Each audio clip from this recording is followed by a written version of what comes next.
guys. Give me 1 second.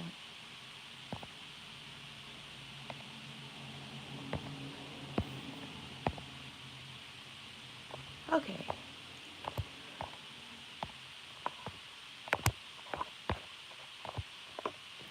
This is not going to be long because I was not scheduled to come live. A couple things I wanted to tell you.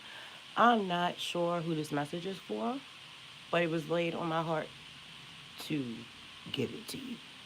Couple things. First of all, my live show, All Things Female, I usually do that every other Sunday, and I haven't done it for 4 weeks, and I'm going to tell you why. I haven't felt spiritually safe in this space. I'm not even going to hold you. And yeah, just really not worth the mental health or the spiritual attacks. Sometimes I just get an inkling that certain spaces are not safe, and I listen to that. So, another thing that I have to listen to now is basically God. I told Spirit that I would totally submit, which means showing up when it's tough and giving messages that maybe people don't want to hear, and like keeping it 100 with myself about what I'm supposed to be doing and what I really know. Hey, Indigo. Hi. I love you. How you doing? How are you doing? And I put the chat on subscriber only mode because I saw people who are like my people getting very irritated because of some of the comments.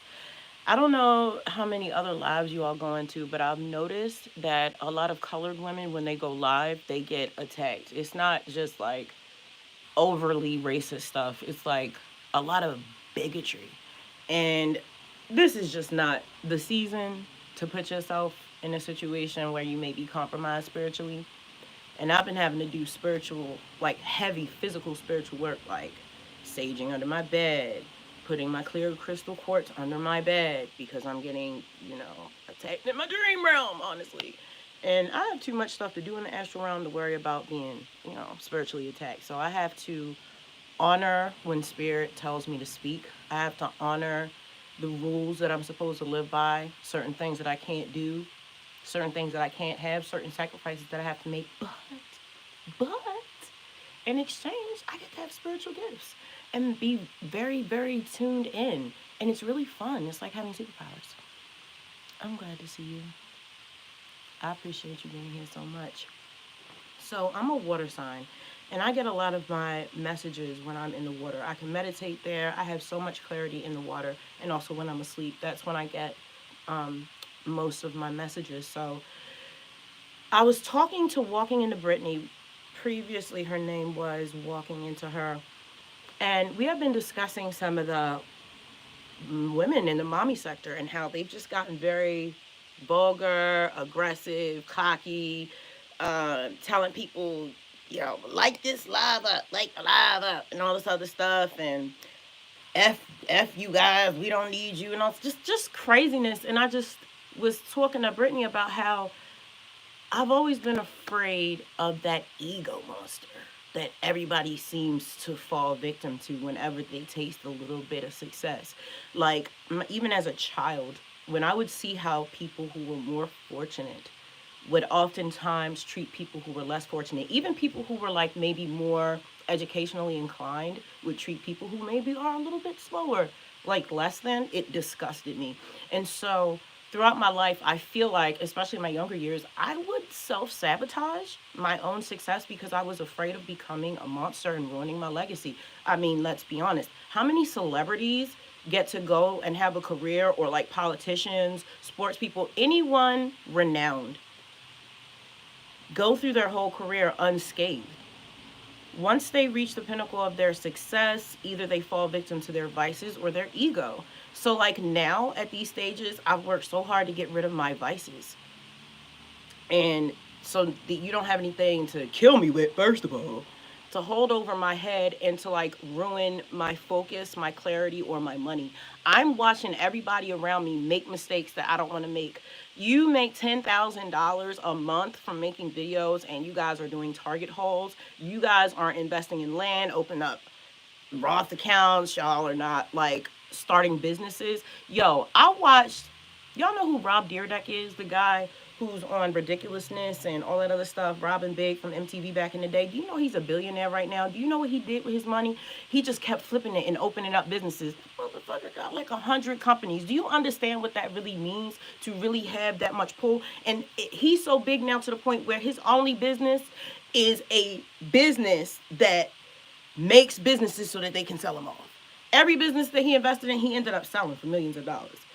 But I don't see anybody in this sector doing that, and that blows my mind. I'm talking about generational wealth, and it's just, it opens up the doors to healing yourself spiritually. Do you know it's not just about the money? It's about the freedom of your time to develop your families and your spirituality. It's about, okay, I don't have to spend 12 hours at my job. I can spend 12 hours learning herbology so that when my kids get sick, I don't have to tap into the beast system and ask these people, this same system that tries to kill me on a daily basis, to give me a remedy, which they don't do. They don't try to get to the root of what's wrong. They just want to fix your ailment so they can make money. But come on. Our ancestors knew how to heal themselves, clothe themselves, feed themselves. These are things that we have not developed in ourselves and our children. And so it just becomes a money chase. And now it's just, we're flexing, we're shiny. Hey, I'm shinier than you. Are you slow? Like, lions don't get BBLs. What are we doing? I don't get it. And it's just, it becomes a flexing thing. And it's just like retarded. I don't understand it. When you have that money, it opens up the freedom for your time, for you to develop things that will set your whole bloodline free spiritually. You have money to get genetics testing, find out where you came from, who you are. You have time to travel the world, have a supernatural experience that changes everything about who you are. And then you go home and you change your whole community, and now you're going back to where you grew up, and you're buying this and you're fixing that, and you're becoming a part of the solution. And instead of a part of like the money system, I don't get it. Like, I've tapped out of the beast system. I pulled my kids out of those schools. I don't take them to the doctors unless they've broken something. And what is this? Stop going to the hospital. Go to the doctor. If you're not about to die, if you haven't gotten into a car accident, if you haven't stabbed yourself, if you haven't been shot, stop going to the ER. Your insurance is not going to cover that. And see, you would know that if you didn't have to spend 12 hours in that slave system, and you could actually take the time to read what Medicare covers and what Blue Cross and Blue Shield covers, and how does money even work? What is wealth? What is the difference between a regular savings account and a high interest savings account? Why is it that wealthy people don't save their money? They always invest it. Just keep reinvesting and building. And it's like, I don't see any of that in the mommy sector. It's all freaking shopping. I get so much anxiety seeing them shop and fill up their house with crap. And I be over here losing my mind, having anxiety attacks. My cat be looking at me like I am crazy. They make me throw stuff away in my house. I'll be going to my kids' room throwing stuff away. They're like, Mom, what are you doing? I'm like, just don't worry about it. You don't need that. Over here, I'm having a manic episode watching somebody else mess up their bag. And it's like, you don't care. You don't feel the burden of every woman on the earth, of every brown person on the earth. When you walk outside, when you make a decision, you don't carry the burden of everyone in your community. Is that just me? I don't get it. So, instead of calling people's landlords and calling CPS and writing rude emails, I just watch, learn, and try to be better. I try to be better than who I was yesterday, and I try not to fall victim to these little traps, these little spiritual traps. Everybody want to blame the devil. It ain't the devil, it's you. It's you, sir. It's you, man. Trying to flex, trying to keep up with the Joneses, trying to be this, trying to be that. Like, no. I'm trying to be magical. I'm trying to be real fit like a Marvel character. I'm a star. Boom! I'll be it. Let me show you what I got. Let me show you what Judah gave me. Let me show you.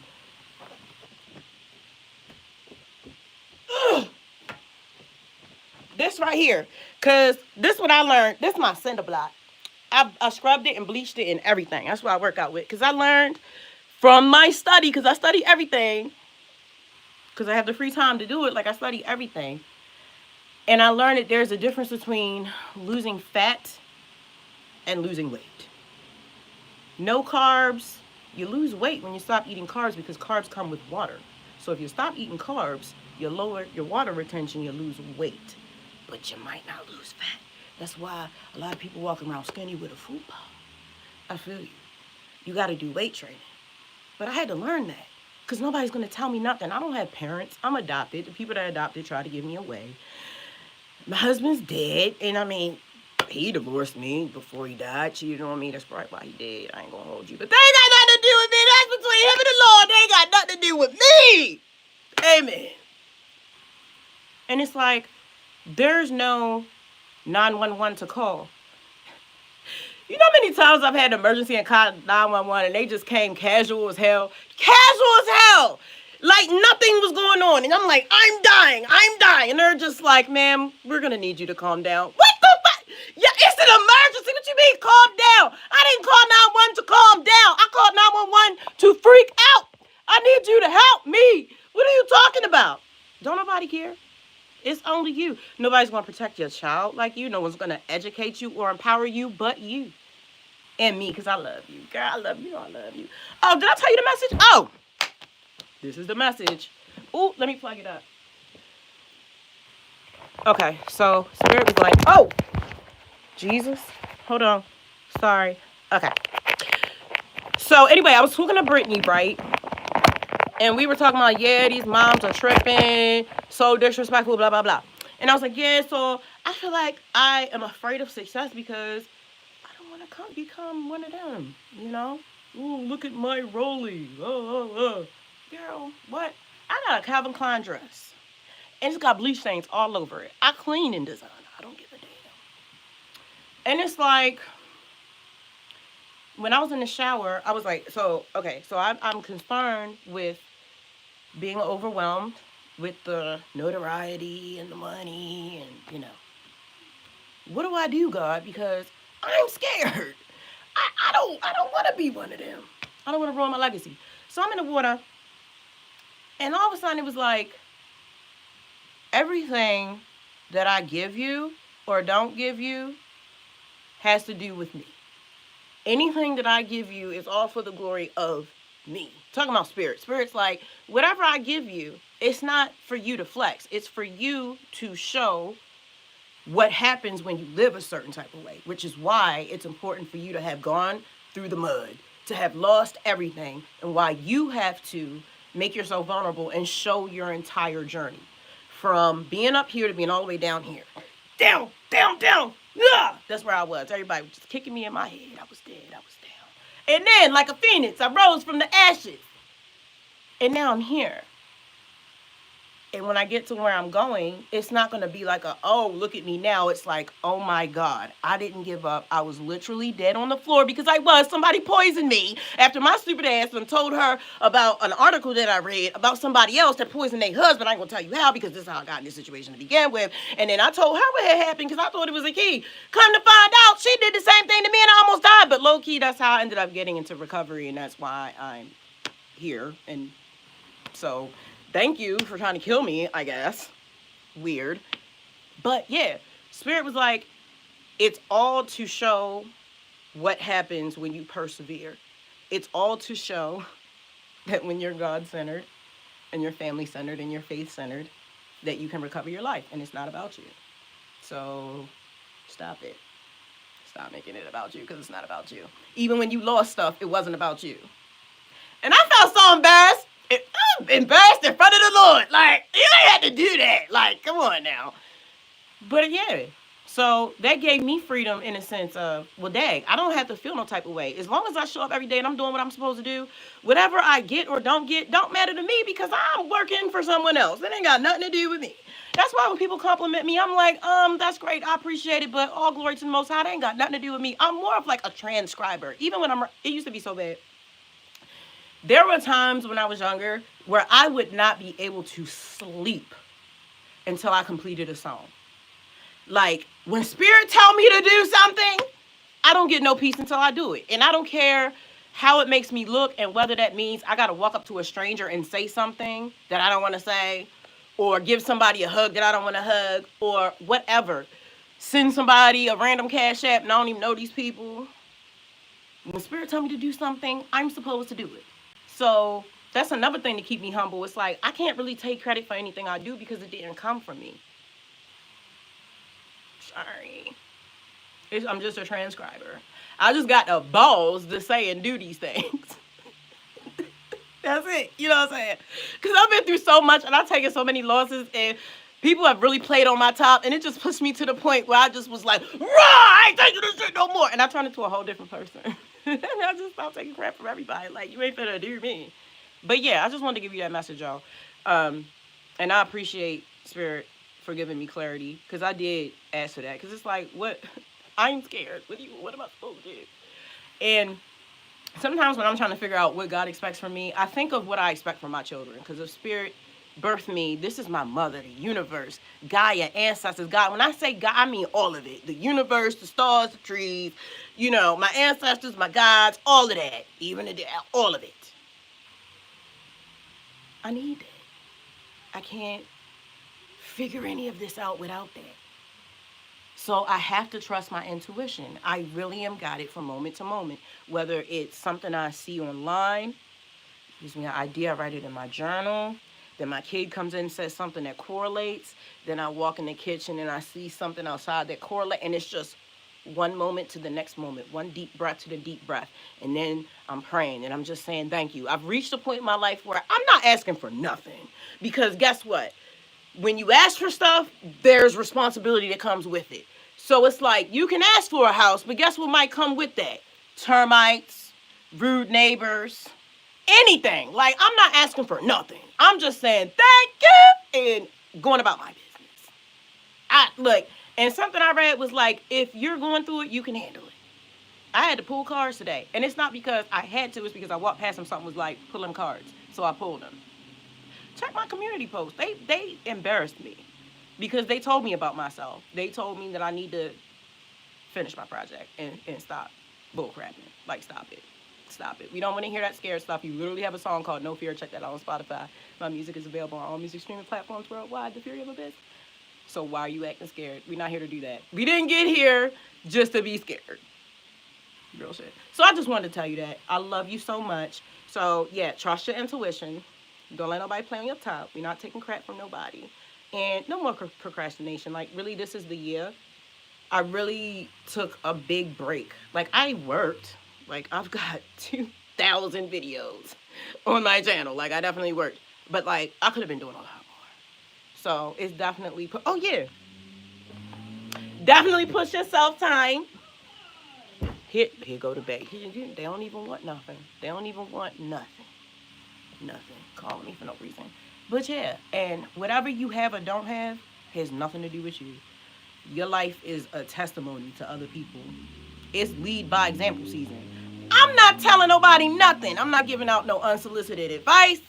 I'm not making suggestions. None of that. I was told to show and tell. All your little projects, don't tell nobody nothing. Move in silence. Stash that money. Make that exit plan. Start your business. Tell them kids wash them dishes. Shut that mouth. And be respectful. I love you so much. If you're interested in more videos about single parenting, spirituality, or really good home-cooked food, check out my playlist. If you'd like to check out my music, it's available on all music streaming platforms worldwide under my artist name, The Fury of Abyss. D! Whew, I love you, girl. How you doing, sis? Ooh. Oh, I love you, sis. I'll be your friend, too. Indigo, thank you for coming. D, thank you. Davia! You my sis. Girl, I blocked. That dude, Mark. I seen him talk to you, like, the dude from South Africa. I don't know what his deal is. I'm sorry about that. He was trying to preach to me about Jesus. I was like, sir, we all know Jesus, okay? I love you. Thank you for being here, sisters. I'll talk to you in the next live. Peace.